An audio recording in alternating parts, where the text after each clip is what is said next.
All right, what is up, everybody? We are back. I got books, and we got a good one today because we're talking about settler colonialism, and in specifically, settler colonialism as structure by Nakano Glenn. So this one's actually new to me, and I'm happy to be teaching this because settler colonialism is a really important concept that we need to understand and know how to apply. So I got some of the books today that focus to me on colonialism. Stuff like this, The Intimacies of Four Continents by Lisa Lowe, which is more like historical, but we're really talking about the era of colonialism and European colonialism all over the globe, right? Similarly, like with this, The Transitive Empire, Indigenous Critique of Colonialism, right? Colonialism as an idea based on land, based on, taking land. The Wretched of the Earth by Frantz Fanon. This is like must-read type material when thinking about colonization and resistance against colonization. How Europe underdeveloped Africa, right? These are ways of thinking about colonization on a global scale, which involves taking land, expropriating resources, using people's labor to enrich the colonizer nation, right? So let's say France goes somewhere else, colonizes, takes resources, takes land, makes people work, whatever, to send that money back to France, right? That's traditional colonialism. But what we're talking about here with Nakano Glenn is settler colonialism. So that's kind of an important distinction to make. And so I want us to understand the specific kind of colonialism that we're talking about. Settler colonialism. And this is the kind of colonialism that we experience here in the United States. So settler colonialism is a little bit different from traditional colonialism in that the colonizers settle in the new land. They don't show up, take over, and create a system to help enrich their original homeland. They want to replace the inhabitants and live on the land. They want to settle it, hence settler colonization, right?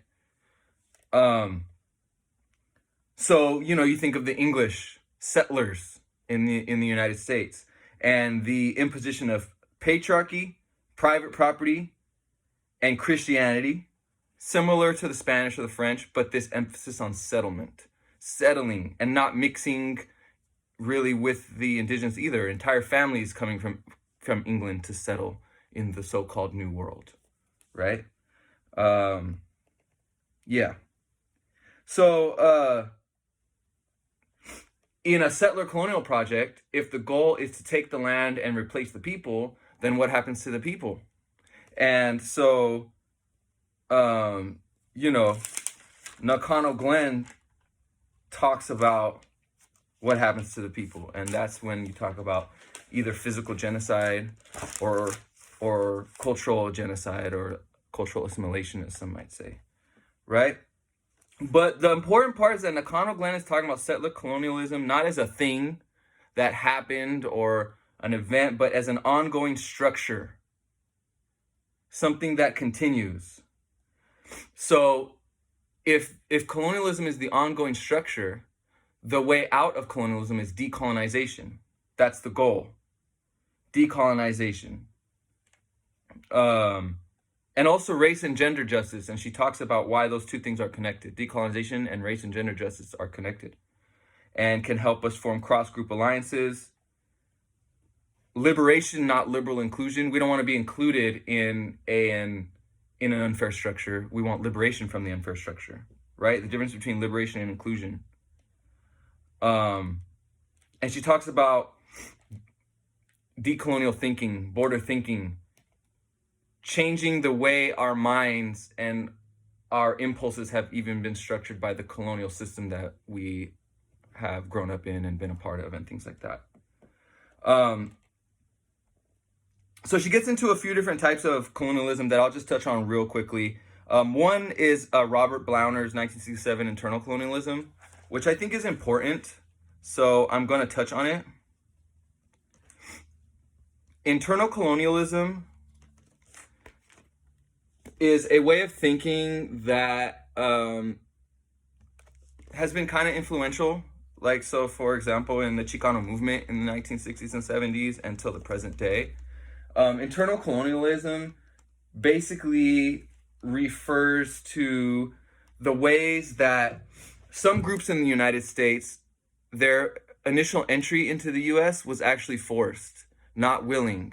So, for example, while you have many immigrant groups in the United States, African Americans are not immigrants. They were forced to migrate, right? Similarly, the original, Native Americans are clearly not immigrants, right? We've talked about that, but also Mexicans, right? This land that we are on here in Southern California, but throughout the Southwest of the United States, was once Mexico and was conquered through a racial project of manifest destiny. And so the original Mexicans of the United States were also did not move, did not migrate, did not immigrate. And once the settlers, right,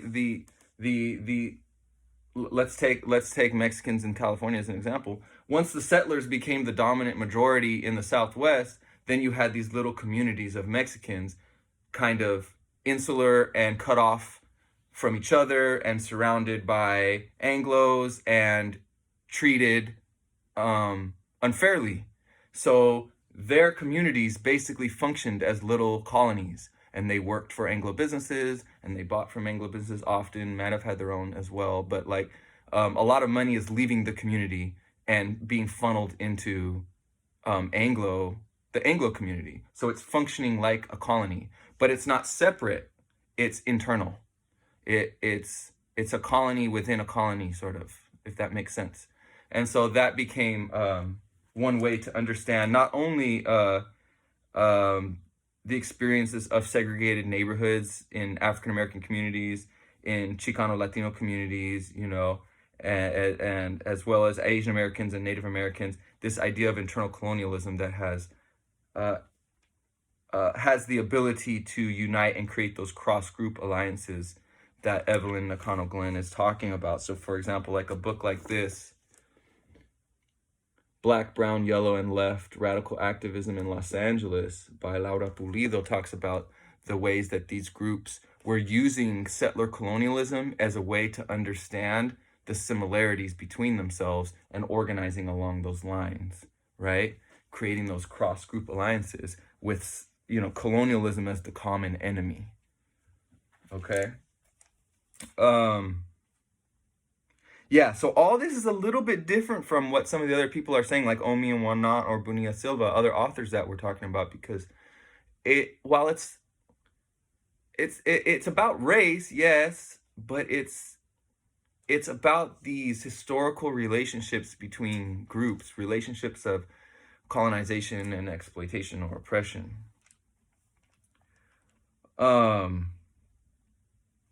Yeah. They touch also on Antaldua. I don't want to get too much into that, but just suffice to say that the borders between colonized and colonizer are also blurry and fluid and messy. And so a lot of us are both and.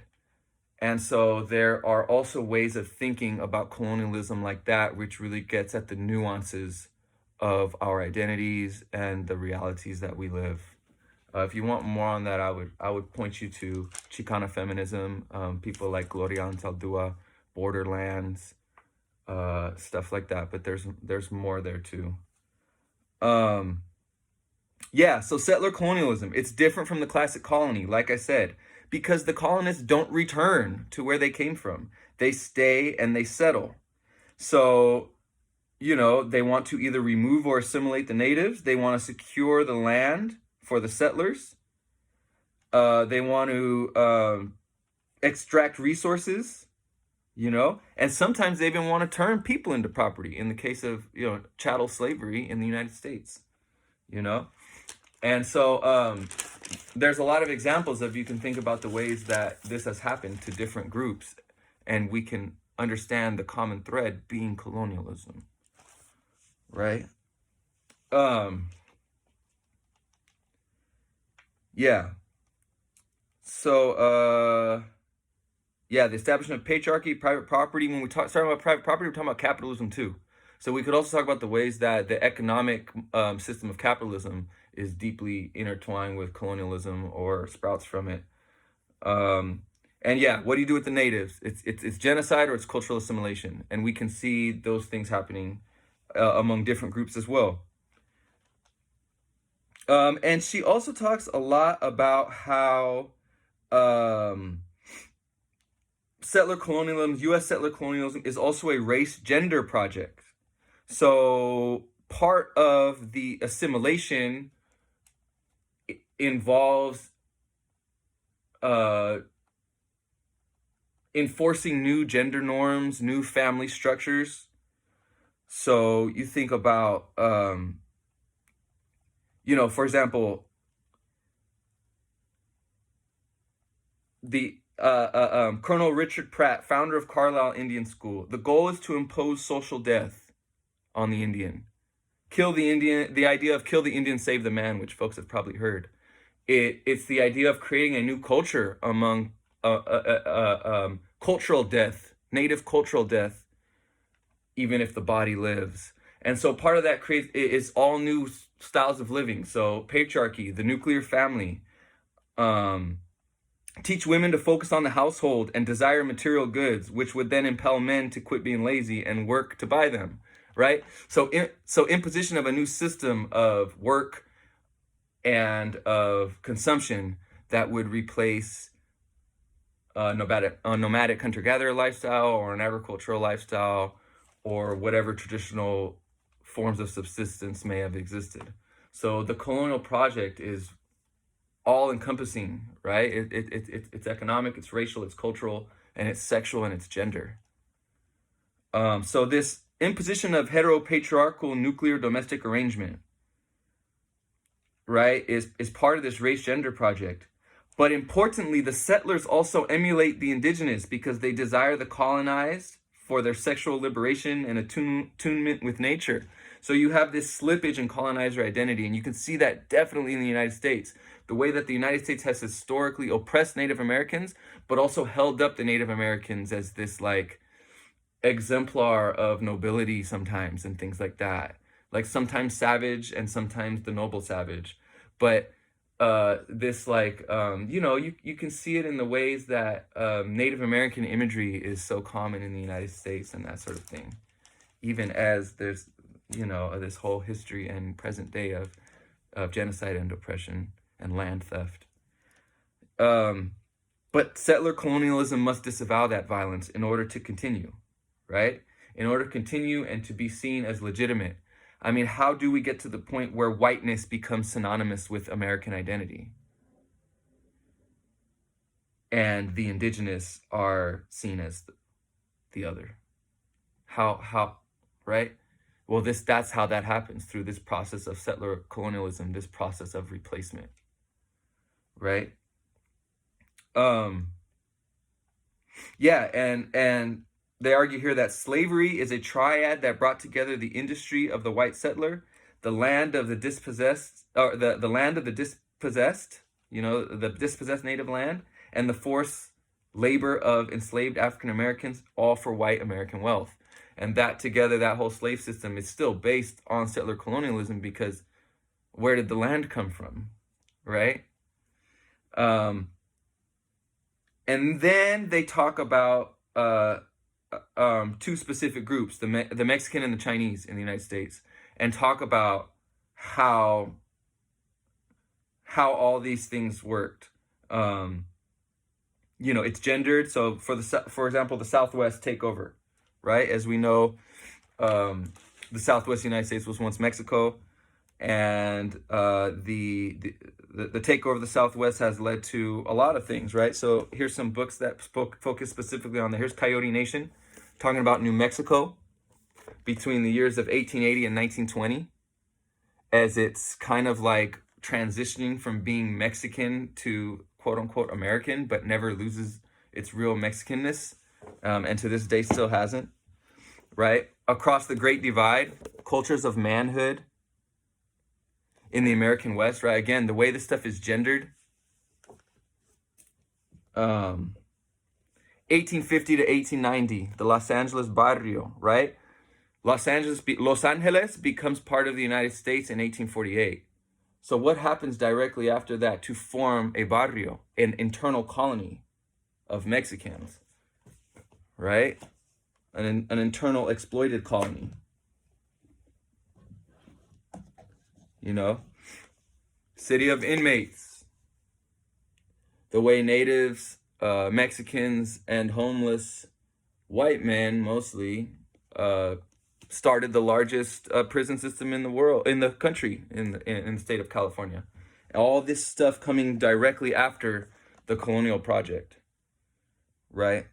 And then again, this is some stuff that focuses on that gendered, the gendered nature of colonialism, feminist post-colonial theory. We should say not post-colonial, but decolonial, because we still remain in a colonial situation in many ways in the United States and beyond. Yeah, so they talk about some of the ways that that Southwest takeover was race gender project. Mexicans as feminized and backward, Mexican men as weak, lazy, etc. Mexican women as alluring and awaiting, a white male partner. So the conquest of women becomes central to the project. So even in the minds of the settler colonialists, there is like gender and sexuality sort of undergirding it. And you can get deeper into that sort of thing as well, but it's only touched on in these readings. But Nakano Glenn talks about 4 technologies of control, right, that were imposed on Mexicans. But you could apply these to a lot of groups. They are containment, erasure, terrorism, and removal. Containment, erasure, terrorism, and removal. And so containment can be separation and segregation, right? And we see that among a lot of groups in the United States, segregating them, separating them, and she talks specifically about the ways this happened to Mexicans. Erasure could be literal, like genocide, but it could also be cultural assimilation. So we can see that among various groups too. She talks about Mexicans and the Americanization programs they went through and stuff like that. She talks about Native American boarding schools. These are all intended to assimilate and encourage one to leave their culture behind and adopt the Anglo-dominant culture, right? Terrorism. This is like violence and lynching. She talks about the way that Mexicans were lynched throughout the Southwest. It's like little known, right? We know that African Americans were lynched at very high rates. Mexicans were as well. So this sort of terrorism is supposed to scare people into their proper subordinate place in society, right? And then removal, expulsion, deportation. And she talks about the way that Mexicans have historically experienced like things like deportation. And so all these things together are the technologies of control, And so she does that for Mexicans, and she does that for Chinese too, and talks about how all those strategies were also used, but especially exclusion, when we talk about like some of the laws that were passed, the Chinese Exclusion Act and things like that. So dig deeper into that, but in the end, we need to understand what settler colonialism is. The settler ideology, which includes the elimination, elimination in enslavement and all these 4 technologies of control that we discussed. And ultimately the argument here is that we need inter-ethnic coalitions among different people, right? Understanding that we are connected by these technologies of settler colonialism, these technologies of control that they're describing. So again, like a book like this, right? That's pretty much what this is about the ways that different groups of people have formed inter-ethnic coalitions and worked together, understanding that there are certain historical and contemporary ways of thinking and ways of behaving that are generally oppressive for the colonized all over the world and in the United States. So check it out. I'm looking forward to hearing what y'all say about settler colonialism. And let me know if you need anything. Happy reading.